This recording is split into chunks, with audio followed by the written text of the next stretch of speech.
Oh, we are live, everybody. That's right. This is Knowledge This Degree. My name is Joey B. Here, presented by Blind Knowledge, is another edition of Behind the Content. We got Johnny, the Dream Chaser, Swagger Dagger on the background. He's playing some Supreme Being. Check that out, Swagger Dagger, Supreme Being. And yo, we're gonna have some fun, man. Tonight, we have a legend. The man is a legend in my eyes, and I think he'll become a legend in yours too. He is a dangerous animal handler. He is a professional snake wrangler. My friend and yours, Christopher Soul, everybody. Yo, yo. So welcome to the show. But I just want to remind everybody and let them know that blindknowledge.com is the spot. We promote, we produce, man, we do it all. Basically, we have digital content creators. We have podcasters. Man, we have just streamers, gamers. Man, I have a couple artists that want to come on board. And one thing you got to know about me is that I am a musician. So it's all about the music for me. So we need some musicians too. If you're out there, if you want to join the cause, join the collective over at blindknowledge.com, you can hit me up at joe@blindknowledge.com. That is my email. Blind_knowledge on Twitter. Instagram is The Blind Knowledge. TikTok is The Blind Knowledge. Twitch, The Blind Knowledge. Hello to Twitch. Hello to YouTube. Hello to Twitter. And hello, people that are still on the platform formerly known as the Facebook. Yes, yes, yes. We are here. Chris, how the hell did you get into this profession and why? Well, I originally got my start I used to play in a local band, and our manager was actually working at SeaWorld in Australia. So on the Gold Coast over here, we've got SeaWorld, which is a little bit different to your SeaWorld over there. Like, we don't have whales and all that kind of stuff, but yeah, they got a whole heap of rides, and I started on the rides, just being a button pusher and sending people around on the roller coasters and stuff. And then, I used to go hang out at an exhibit that they were building at the time. It was called Shark Bay. And they had like heaps of sharks in there. I think at the most we had like 13 sharks. Like one of the biggest shark aquariums in the Southern Hemisphere. And I used to go down and hang out down there and just be like, man, like, it's so sweet. And then the guy who runs the place, he came down and he's like, oh, I see you down here all the time. Like, do you want to go and do your course? And just randomly? Yeah, well, like your commercial dive course. So that was what you needed for it. And he's like, go do your course and come back and we'll give you a job. And I was just like, holy moly, like, this is wow, that's cool. Yeah, so I went down and did my course. It's like 2 months in northern Victoria, which is like the southern part of Australia, and it was cold as. And and then I came back and got my start working with the sharks and cutting whales out of nets and all this really cool stuff. And then it just kind of all came up from there, because once you start working with dangerous animals, most of the stuff is all like the same. Okay. In what way? All the health and safety and all that kind of stuff. Like, you're always watching your back. You're always watching your buddy's back. That makes sense, yeah. Yeah. So across the board, like the dangerous animal, like health and safety stuff is very similar to each other. Yeah, and then when I left SeaWorld and I actually went over to Canada. Oh. Yeah, and I came back and I started working at Australia Zoo, Steve Owen's Australia Zoo at the time. Yeah, and then just started working with the crocodiles, and I was there for 7 years. And it was good fun. Good fun being able to run around and see all the animals that want to try and eat me. What did you do with the crocodiles? Like, did you wrangle them? Yeah, well, I mean, you're in Florida, right? You got like the alligators. We got alligators, man. We got alarms and alerts that go off when an alligator is just like coming out of the muck. Really? That's wicked. Yeah, they're huge. They're like dinosaurs, man. They're big. They're big. And so when you start there, you start off wrangling alligators, and then you move up and you start working with the crocs. That's the entry level. Yeah. Oh man, like the alligators. Steve used to call the alligators frogs with teeth, because compared to crocodiles, they're just like just chill, very very chill. Wow. I never would have thought that. Like, even when they're not hungry, they just want to pick a fight. Yeah, that's it. They'll always chase you. They always have a bone to pick, And then after that, I actually met all the guys from the Snake Wrangler show. So everyone that's in Aussie Snake Wranglers on National Geographic used to work at Australia Zoo. And so yeah, my friend Stu started doing it. He's got a snake catching business here on the Sunshine Coast in Australia, and I started doing some snake catching stuff for him. And then it just kind of went on to the show, and now I don't really do that much like snake catching except for the stuff on the show now. But now I actually work out in the mining sector, relocating animals. Oh, that's awesome. That's awesome. Yeah, so like just snakes and possums and pretty much whatever we can find. It's mostly lizards and goannas and all that kind of thing, and just so they don't get squished. And yeah, that's pretty much where I am now. Like it's been a rough, rocky road in some spots. You know, it's like everyone have your ups and downs. I gotta ask though, entry level crocodile guy in the US, like when you start entry level, maybe you're doing customer service in a cubicle somewhere, not really doing the crocodile thing. What did you specifically do with the crocs? Like, did you dance with them? Did you did you have to harness them? Like, did you guys like did people come to see them specifically for a show maybe? Yeah, so we do all that. Like it's a zoo, so 85% of what you do is all back of house cleaning. Like anyone that's worked in the zoo industry knows that you might have your on display stuff, and the shows would probably be like maybe 5% of what you do on a daily basis. The rest of it's cleaning and cleaning, feeding, making sure the animals are good, doing your good husbandry and all that kind of stuff. And obviously at the zoo, at Australia Zoo, they know Steve Irwin, the crocodile hunter, right? So he used to do shows back in the day, and so he's got this huge purpose-built crocodile stadium where we've got 7 crocs out the back, and we bring out a croc a day, and you do the show in the main coliseum there, run around in front of him, jump in the water, do all the crazy stuff, and have a bit of fun with it. How old were you back then when you first started? I was maybe 28. Wow, so that late bloomer. Yeah, like 26, 27 probably. And then, yeah, I was there for 7 years, so there for quite a while. Once I kinda got into the animal stuff and I found my stride and Sure. you do kinda you learn to work around big dangerous animals, and it's just a really cool thing to keep going with. And there's actually quite a lot of places in Australia, small zoos, all that kind of thing, where you can kind of do that thing. And the government has a lot of zoos as well. Okay, so it's popular. It's a popular destination. Yeah, well, that's why everyone comes to Australia. Why? Right? Because all the animals can kill you. I didn't know people go to Australia. I thought Yeah, people were just trying to get out of there. yeah. Well, that's what it feels like at the moment. That's the stereotype I think of. I think of kangaroos. I think of big snakes and like spiders and stuff coming out of toilets. Yeah, well, it's funny you mentioned that because yeah, that I had to catch a snake that was in a toilet maybe 2, 3 months ago, and it was on the news because I had to rinse out the pee water to get it out. Yeah, Christopher Soul, you were trending in the US. You were actually on one of the nightly news shows because I saw your clip. So I got a call off one of the blokes, and they were like, "Oh, can you just go over?" And apparently, this snake is in the bathroom. I was like, "All right." So I went in there and I checked the whole bathroom. I couldn't find anything. And then the girl that was there at the time, she was just like, "Oh no, I think it was in the bowl." And I was like, "Oh, okay." And so like for Americans, the way our toilets work is a little bit different to in America. Like you guys have like a heap of water in your ones compared to ours. Like ours is like really low. And so the snake was actually just under the lip of the toilet. And when I opened the lid, it was just in the water where this like chick had just peed. So she was sitting there and it was under her. Yeah, she was sitting there and she looked between her legs and there was a carpet python underneath it.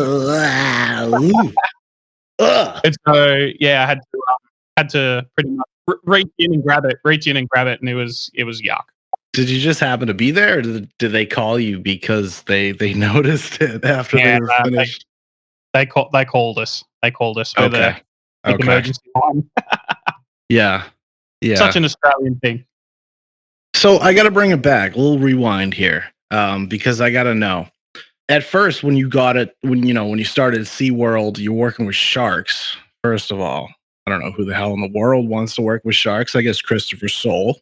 When did you figure out that you were cool with that? That you wanted to hang with sharks? Like it's a ballsy move, bro. It really is. Like I wouldn't do it. I don't think most of the people on this stream or hear this podcast would do it. How did you know you were cool with it and you liked it? Like I have always liked animals. I remember my mum got me like a snake. No, it was a shark and a crocodile book when I was like 8 years old. And I've always liked like big, dangerous animals. But I think it got to the next level when you see that like when you're in the water with them, it's a different world because you're pretty much at the mercy of them because they're just so much more powerful and so well suited to being in the water. So yeah, like when you're in the water, but then like the more you work with them, and they're in a captive environment as well, and they're used to divers, they're used to people being in the water. You do have close calls sometimes with all animals that kind of like they almost reset you internally, where you're like, oh, okay, I won't do that again. Like I got away with that, and Got lucky. Got lucky. yeah. So like with the shark stuff is what made me fall in love with like dangerous animals to begin with because they're just the next level powerful kind of animals. And you've got that certain respect for them, but also at the same time you fear them as well. And I think that's what a lot of people that's where they get it from, right? Like they fear what they don't understand, and so I was never like that. I always wanted to understand. Oh, hell yeah, I agree with you 110% for sure. For sure. Fear is it comes from and derives from the unknown. Yeah, and so I think with the sharks, like the sharks are actually quite not placid, but they're very certain circumstances where they become dangerous. And it obviously goes for in the wild. Like Australia has a bad reputation for sharks and crocs and snakes and spiders and all that other stuff, but those animals, the amount of people that they actually kill per year is almost nothing. It's very overhyped in the Really? media. Yeah, like Wow. I mean, like sharks. I think on average it's probably like maybe 2 or 3 people per year get attacked by a shark. That's it? Really? Yeah. It's not a lot. Like they do have a little. So sometimes they have a little bit more, but like to put it into context, I think like per year 11 people die from falling off their chairs, and I think it's like more people die from like vending machines falling on them when they're trying to get like a free Coke. Could you imagine going to get a soda and it's just like the thing falls over?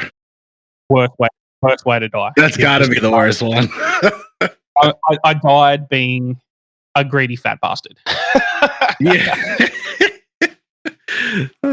Dude. So yeah, like and the same goes with crocodiles as well. Like there's crocs up north, and like as you go probably about 6 hours north from where I am on the Sunshine Coast, you go north, it starts to be crocodile territory. So the crocs are in the water, and if you just don't go in the water, you're never going to get eaten by a crocodile. So Are there signs? Are there signs up and posted that yeah, say yeah. Crocs? Every single river, every single beach, every single waterway that like where they're found has signposted, but they make them so that they're very convenient towel racks. You always need a towel rack. If you jump in that water with those Crocs, Yeah. you're gonna be wet. You're gonna be wet either way. You go up and the opportunity I think that crocodiles have to actually eat people is insane. Like because most people up there they don't care. They just go swimming in the water, and the crocs generally stay away. And then every now and then something might happen, and they might get too close, or they might be trying to kill the crocodile, or something out of the norm happens, and then they get smashed. And once you get smashed by the crocodile, it's basically like their instinct is just to drown it all over. Wow. So it's a regular part of life, as we would say here in the U.S., down under. Yeah, right. So I grew up having to tap my shoes out before I put them on, just so there's no spiders in them. Wow. Okay. So that's such a huge lifestyle difference between me and you. Like I grew up just outside of Boston, Massachusetts, here in the U.S. Right, and there are actually great white sharks. Usually in the summer, especially more and more, they have shark sightings, and then they throw the red flags up at the beach. Get off the beach and whatever. And people get bit, and there's more and more starting to inhabit that area. Yeah, but I never really thought to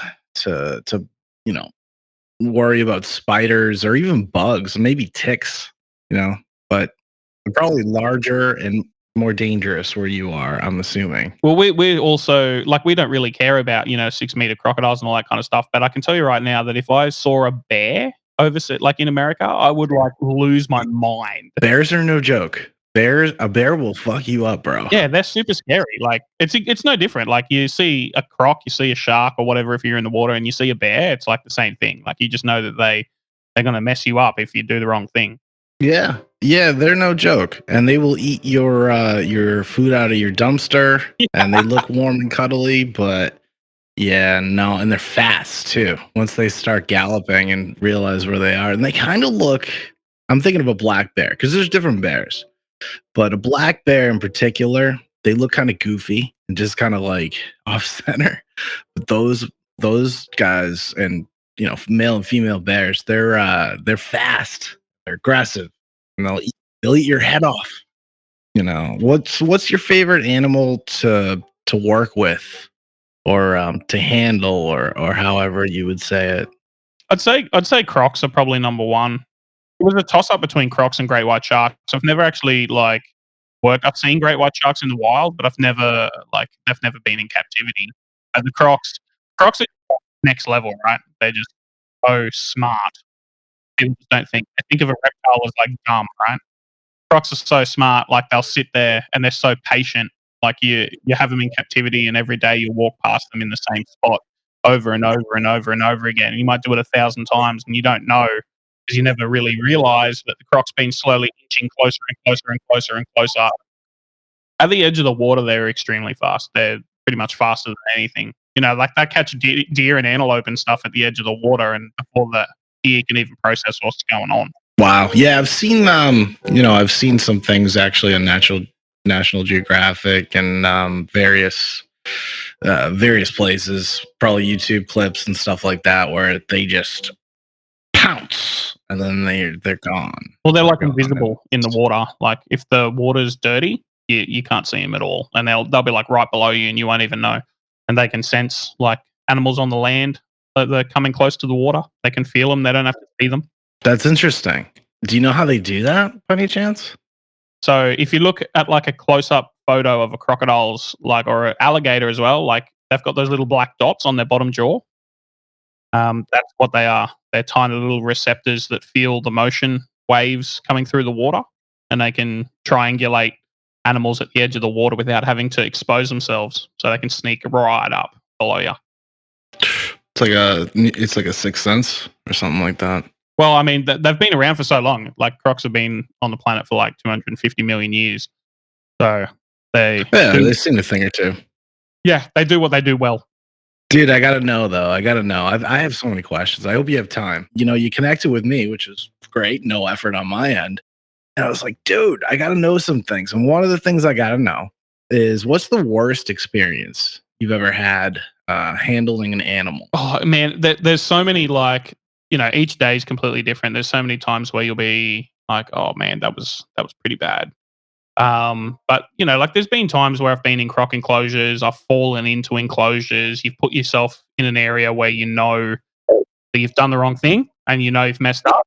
And the crocs are real good with capitalizing on that stuff. That's just instinct that they've got.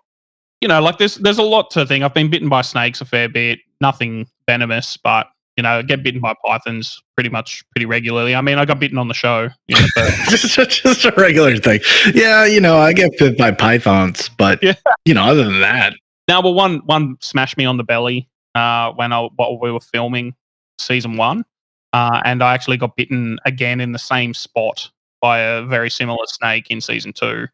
Yeah, that was interesting. With the crocs, generally it's, when it might be slippery, it might be raining, you slip over in front of them and they, have a massive crack at you and you get up and get out. And with the sharks, generally it's like when you're underwater and you're not paying that much attention and something sneaks up on you in a wrong spot and you kind of like put your head up and next thing you know, you kind of headbutt a massive bull shark and you crap yourself and you're like, holy moly. And then normally the shark just freaks out and just cruises off. But yeah, there's always times that you collect yourself and you're like, wow, I shouldn't do that again. But, it happens to the best of us. And, sometimes you've just got to take what happened and learn from it and try not to do it again. Yeah, you said you did season 1 and 2. Is season 3 on the way it's season 3, right? On the way? Never really talked about season 3 yet. We might. Who knows? I mean, it has gone quite well on National Geographic. It's It was like one of their top rating shows here in Australia. So at the moment, it's not actually showing in the US, I don't believe, on the National Geographic channel, but Yeah, there's no way for me to see it. I didn't know what season you're on. I didn't know if you're like a host or are you like a reoccurring person? Like what do you do on there? well, I'll be pretty much in every episode. Like it basically focuses on the team that we all have that work for Sunshine Coast Snake Catchers. But the whole way that the TV stuff works, it's all completely split. Like National Geographic Australia is a separate thing to National Geographic America. I think they're looking at bringing it out on Disney Plus. Yeah, which will definitely boost and send it to a lot more people. Hopefully, it'll play in the States with that kind of thing. And I think they're looking at. I think that's being shopped for the US and the UK right now. If you think about it, though, if you think about it, that's probably really entertaining to a large demographic here in the US because stereotype or not, I'll tell you from firsthand experience, it's all about the hype and it's about events and it's about like the big things. Like people want to see someone get snake bit or like travel out in a Humvee and go see some crocs. Like that's stuff that we don't have here. And it's dangerous and it's like interesting. So I can see how that'd be a good sell for this market over here for sure. Yeah, it doesn't help the stereotype that Aussies are just like overwhelmed with snakes because like it makes it come across like we're just like kicking snakes outside our door before we go to bed at night. Like they're an everyday part of being in Australia, but they're not. They're not in like plague proportions or anything like that. Like they do cruise around. I mean, at the end of the day, like carp and pythons, they're no different to like a crow or mice. Like they're just really good at being around people now. So like they cruise around people's houses and they cruise around in the suburbs because the possums are hanging out, the rats are hanging out in people's houses, and that's their prey. Oh, that makes sense. And so are they fearful of humans or are they just like, screw you, get out of my way? No, well, generally, like, especially like most of the venomous stuff, they're very flighty. They'll leave as soon as they know that the person's seen them. The thing is, like, carpet pythons, they'll hang in your garage and you might walk past them 20 times and they won't do anything because they're just like still and they just sit there. And next thing you know, like, you're like, oh, I need to go and get so and so. And so you go in there and there's a snake right there. And that gives you a fright because you realize that you walked past it 20 times and you're like, oh my God, it could have taken my face off. It could have taken a testicle, my friend. Yeah, snake bites are rare. They're very rare. And generally, it only really happens when they're trying to kill a snake. You know what the big stereotype of Australia was over here, especially like that I can think of that was force fed to us growing up was kangaroos and wallabies and koalas. Are those everywhere? Yeah, like if you were with me right now, we could probably drive maybe about 30 minutes and we could probably see like a huge like amount of kangaroos. No way. Do they travel in like packs or something? Yeah, generally they're like in a herd. Koalas definitely not. Koalas are really, really hard to find at the best of times. They've just been listed as endangered here in Australia, so they're in a bit of trouble. Funnily enough, like I was working at a job probably about 20 minutes from my house, and they had 17 koalas in a 2 square kilometer area. And so that's like insane. Like I've never seen that many koalas in the one spot before in my life. And I've been working with animals for like, 13 years.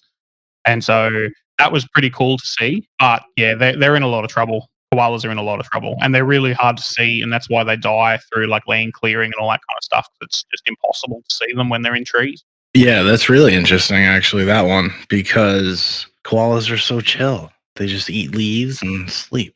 And that's all I want to do, too. Kangaroos, though, everywhere. Everywhere. Really? So it's like deer over here, basically. Exactly the same. They're pretty much like, yeah, deer.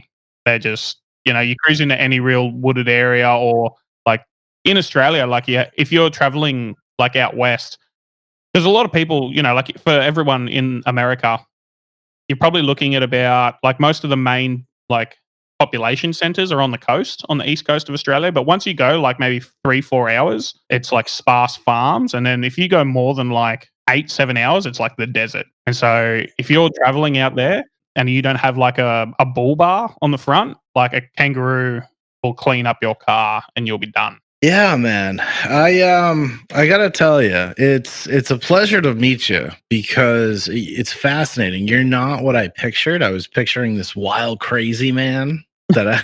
That's Mick. He's in the show as well. Oh, okay, You asked for the okay. wild, crazy Australian. That's him. 100%. We'll have to talk to him at some point. Yeah. Yeah. You know, you seem really like an intellectual more than a crazy man, which is pretty cool. Are you someone that went to college or? Nah, nah.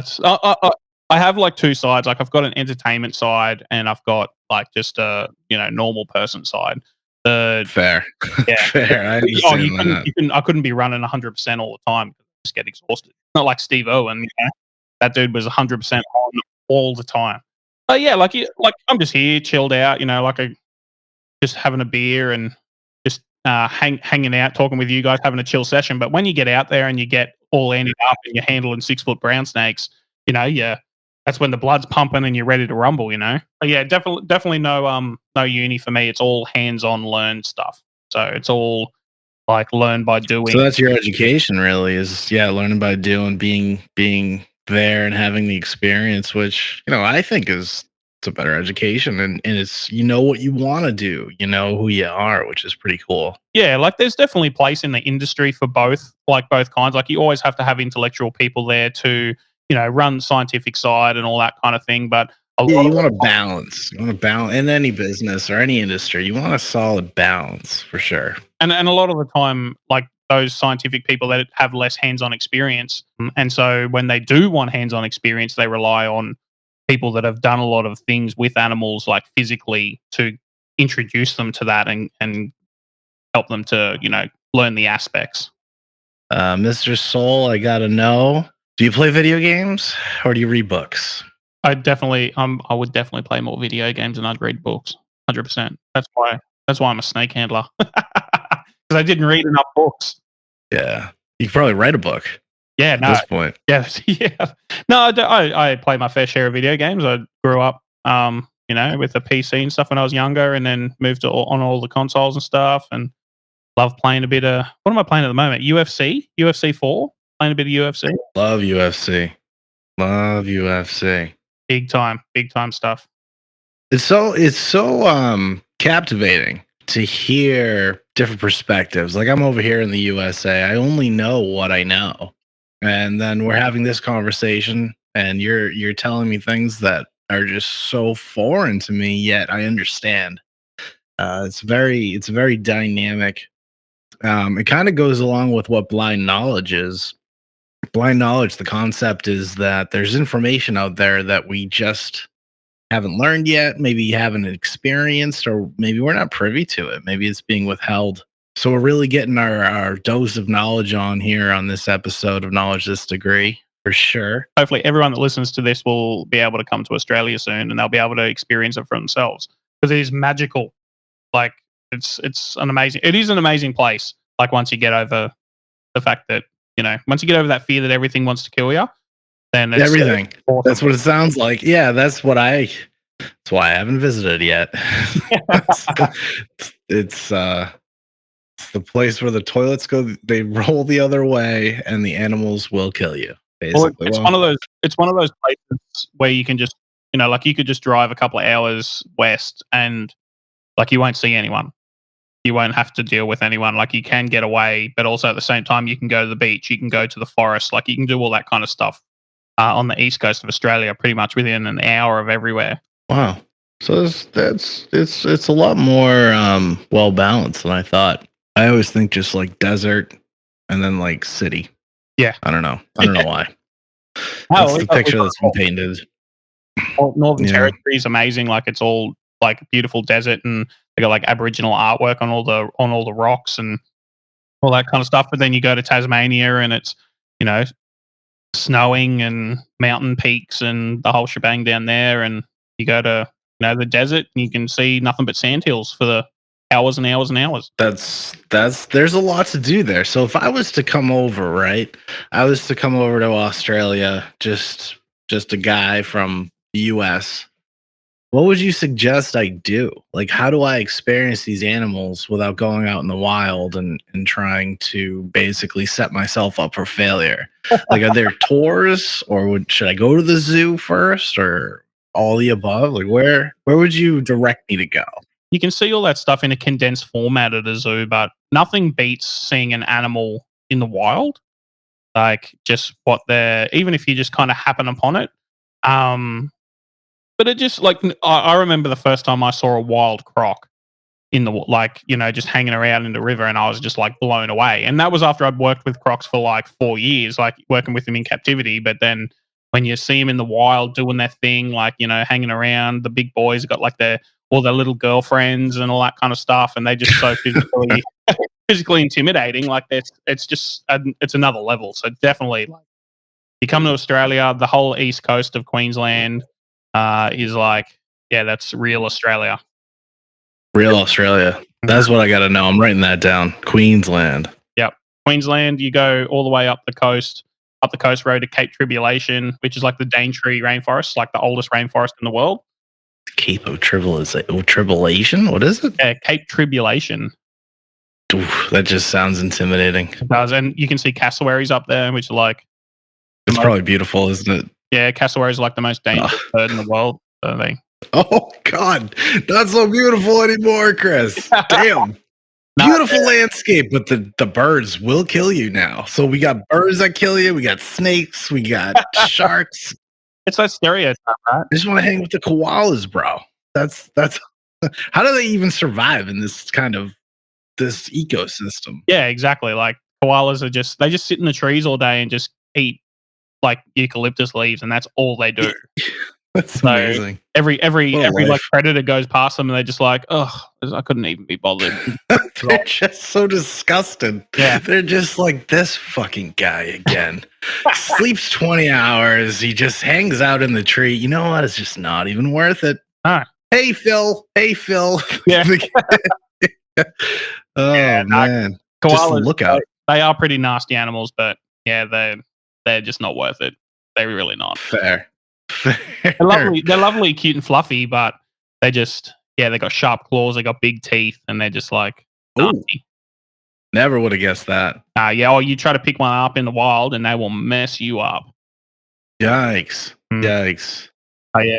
So now it's like, because I don't know whether you guys know, but if you ever meet an Australian as an American, you should ask them about drop bears, because drop bears are what we basically call koalas, but they're like a really super aggressive version of koalas, and they just drop out of the trees and like mess you up, scratch you, bite you.